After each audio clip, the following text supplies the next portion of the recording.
trophy girls, but they will also be revealing winners all over their bodies. So many new games. You guys seen the new Super Mario Galaxy? Here's our hottest newcomer, Kristen Bell. Hottest newcomer, Kristen Bell, Assassin's Creed. I played a lot of video games growing up, and you always secretly wonder what your action figure would look like. I am a character, all historically accurate, which is the cool thing about Ubisoft is they do their research. Stop right there. Now, this is already out of pocket and ridiculous, but that one statement right there really sent me over the top. Yo, welcome back to the arcade. This is something I've been wanting to talk about for like a year, ever since the Game Awards 2023, when everyone was upset about the game devs not getting enough time to give their speech and nitpicking this and that, and I totally understand. So then yesterday on Twitter, I put out this tweet. Also follow me at GGX__. We'll follow you back. Just let me know you came from one of my videos. I am so damn excited for the Game Awards each year for me and my community during Christmas holiday, all the gaming communities that have found me during the year. So my Fallout, Stellar Blade videos, Black Myth Wukong videos, Mass Effect, not Mass Effect. Any of these new games that I have played for the first time and people found me and enjoyed the content. The Game Awards is like one big reunion that we all come together no matter what game you found me from, and we watch the Game Awards together. It's so awesome. It's during the holidays, which is my favorite time of the year. So it's very special to me. And I said streams are getting bigger as we grow. Peak hype. And it is. Each stream that I've done each year is getting more and more people in the live. The vibes are doing better and better just because we're growing. And I'm just so excited for this year in particular because this has been our best year yet.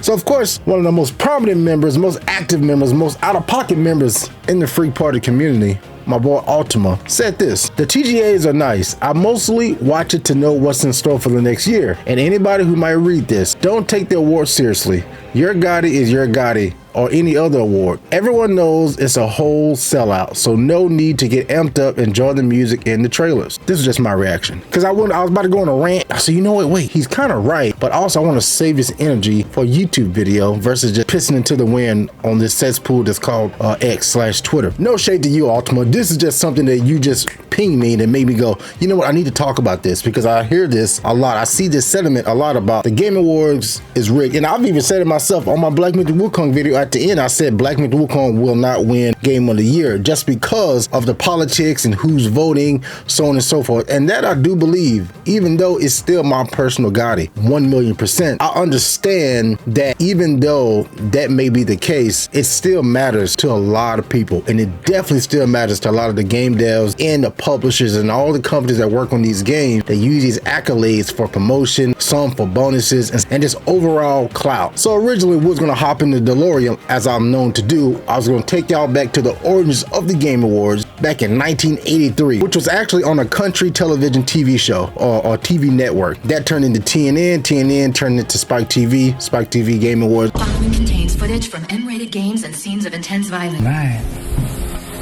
It's just the two of us.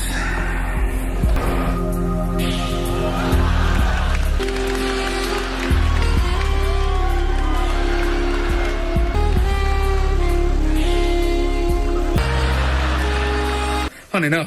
No!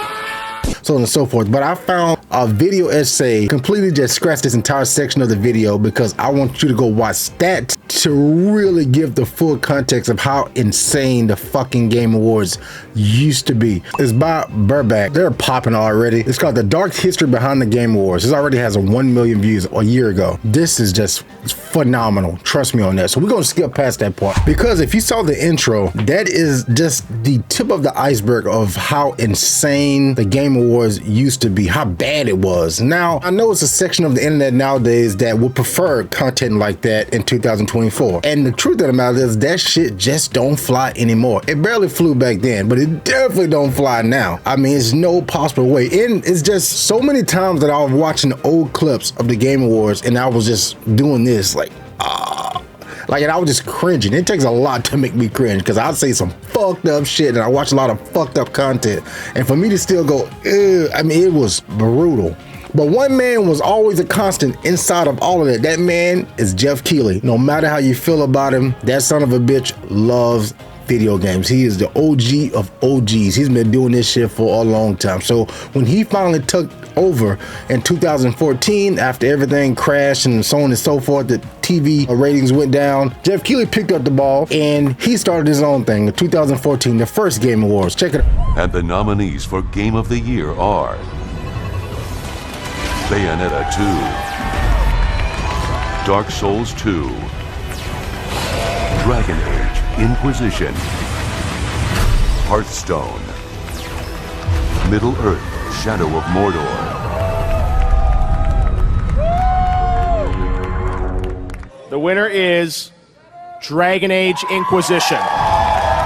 Almost 10 years ago. And just look at the difference between Geoff Keighley's first show and what we was coming from with Samuel L. Jackson and Jack Black and freaking Adam Sandler's friend. I can't remember his name. But night and day difference. Now, is it perfect? Hell no. Absolutely not. 2023, last year's Game Awards was probably one of my least favorites overall, just because how fast they rush people off the stage, because I'm one of the few folks that actually enjoy listening to the devs tell their story, how they got to a game, what it took to create the game once they finally win that award, especially in a year like we had last year, because every game was a fucking banger. But again, this was an overcorrection from the previous year of 2022, which was my personal favorite Game Awards, when Christopher Judge got up there in the beginning with Al Pacino and gave like an 8-9 minute speech. So now the next year, Keighly was like, you know what, we got to shorten these speeches up because it's costing me money. At the end of the day, it's money, it's businesses.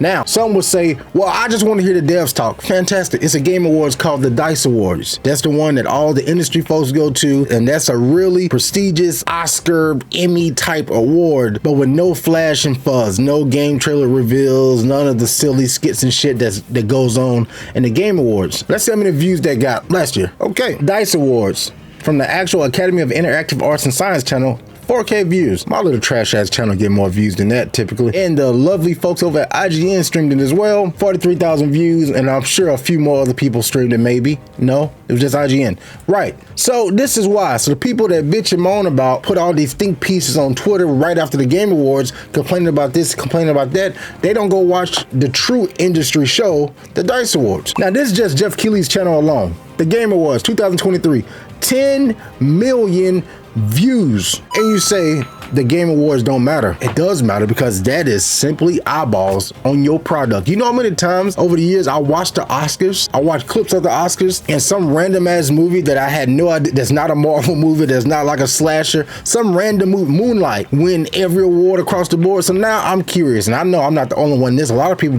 goes through the same shit. You see a film get all these awards and praise, so now you're gonna go, you know what, I need to go check that out. It's the same thing with video games. You see a game like Belantra, the card game. I don't give a fuck about cards. I don't know how to play cards. I hate card games. And even still, with all the hype and praise around Belantra, I'm still thinking like, man, I gotta try that shit out, just cause the hype and the praise. And again, this is before it gets a reward. It's just the hype around the game in general. And that's what the Game Awards does. It just generates more hype around your game, which is why you'll see game companies like From Software in particular, who needs no praise from anybody, because you know they shit fire. They'll rebrand some of their game as Sekiro, Shadows Die Twice, GOTY Edition. And they're not the only ones to do this. Dead Island, Game of the Year Edition. Far Cry 6, Game of the Year Edition. Now did these games win any Game Awards at the Game Awards that we know? No, this can be like some freaking Russian game showcase that gives them, they just put the tag on it. Why? Look at this. They've been doing this since the beginning of time. Look at Batman Arkham City, Game of the Year Edition. That shit brings clout. So yes, it does matter. And also, top of this, and this kind of going over to the Metacritic, when a game, a lot of these game studios and these game devs and these game publishers bonuses, their monetary value is tied to Metacritic scores. If you get a 90 and above, you get a bonus. If your game scores between an 85 and 9, it changes depending on the contract and so on and so forth. But yes, so when people say, oh, review scores don't matter, no, yes, they do. These studios get bonuses and stuff for better reviews. It's the same thing. Now, again, I have no confirmed information about this. I saw a few articles here and there, but If a game wins Game of the Year, I mean, that is a potential bonus for the studio. Or if the creative director, like if Cory Barlog left Santa Monica Studios and he goes to put together his resume, he's going to put the game he worked on, God of War 2018, won a Game of the Year award, won a BAFTA award, or whatever the case may be. So these things do matter. Now, does it mean it has to matter to you and I personally? No, it don't.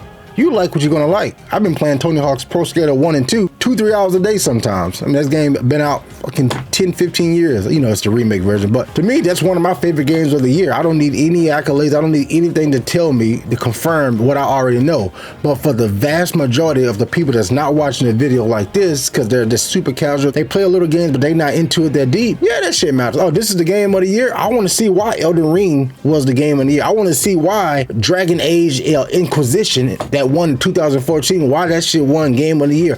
Is it going to do it again 10 years later to the date of it releasing? Not 10 years to the date, but almost 10 years exactly when Dragon Age The Veilguard comes out in October on Halloween. Can it do it again 10 years later?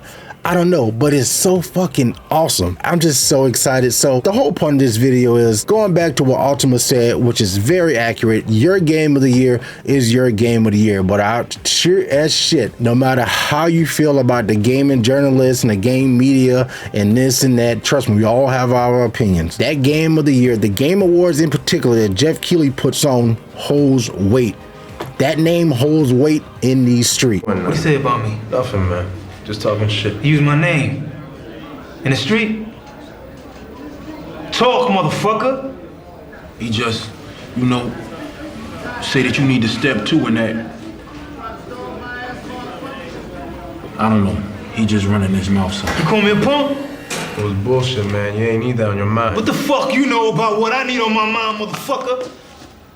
My name was on the street, and we bounce from this shit here. I'm gonna go down in them corners, let them people know.